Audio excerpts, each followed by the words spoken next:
В Древнем Риме вся империя держалась на рабах. Это было крупнейшее рабовладельческое государство в мире. Не считая рабов-гладиаторов, вся остальная масса рабов делилась на две категории. Первая категория – это рабы, которые работали на тяжелых работах. Они работали на каменоломнях, в шахтах, рудниках, в полях, рубили лес, строили дороги и так далее, и так далее. Назовем таких рабов сельскими рабами. Вторая категория рабов – это те, которые работали в сфере обслуживания господ. Это нянечки, строители различные, парикмахеры, садовники, носильщики, повара и так далее, и так далее. Назовем таких рабов домашними рабами.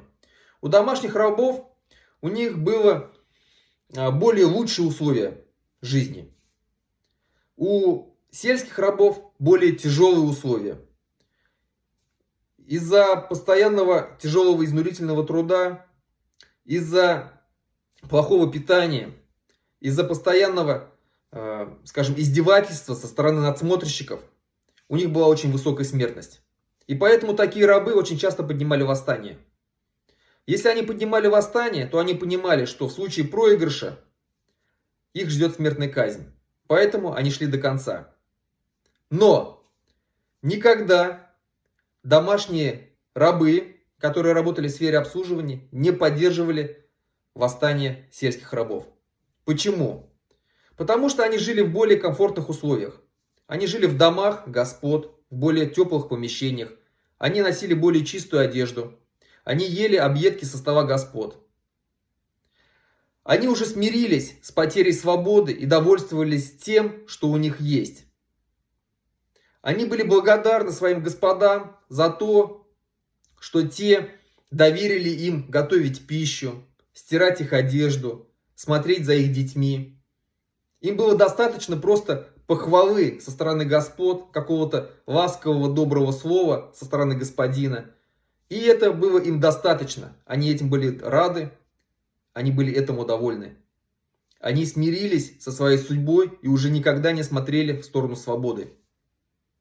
Сегодняшние башкирские чиновники и те деятели культуры из числа интеллигенции, которые получили должности, напоминают мне вот таких вот рабов домашних.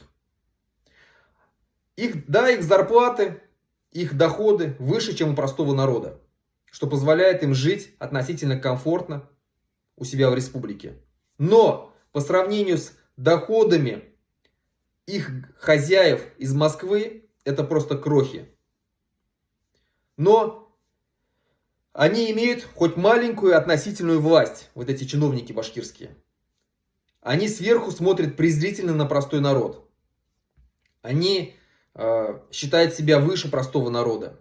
В то же время они присмыкаются перед своими хозяевами, господами из Москвы, готовы выполнить их любой приказ, любую прихоть. Такие башкирские чиновники готовы всегда по приказу сверху подавлять свой народ, если народ чем-то недоволен, и тем более, если поднимает восстание. Почему? Потому что они боятся лишиться своих привилегий. Боятся лишиться тех крох, что у них есть, что делает их выше, чем простого народа. Отсюда вывод. Предатели и манкурты были всегда, во все времена.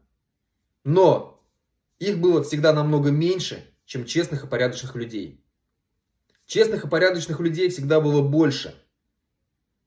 И поэтому, если народ всегда боролся за свои права, за свои свободы, никогда не сдавался, рано или поздно такой народ получал эту свободу.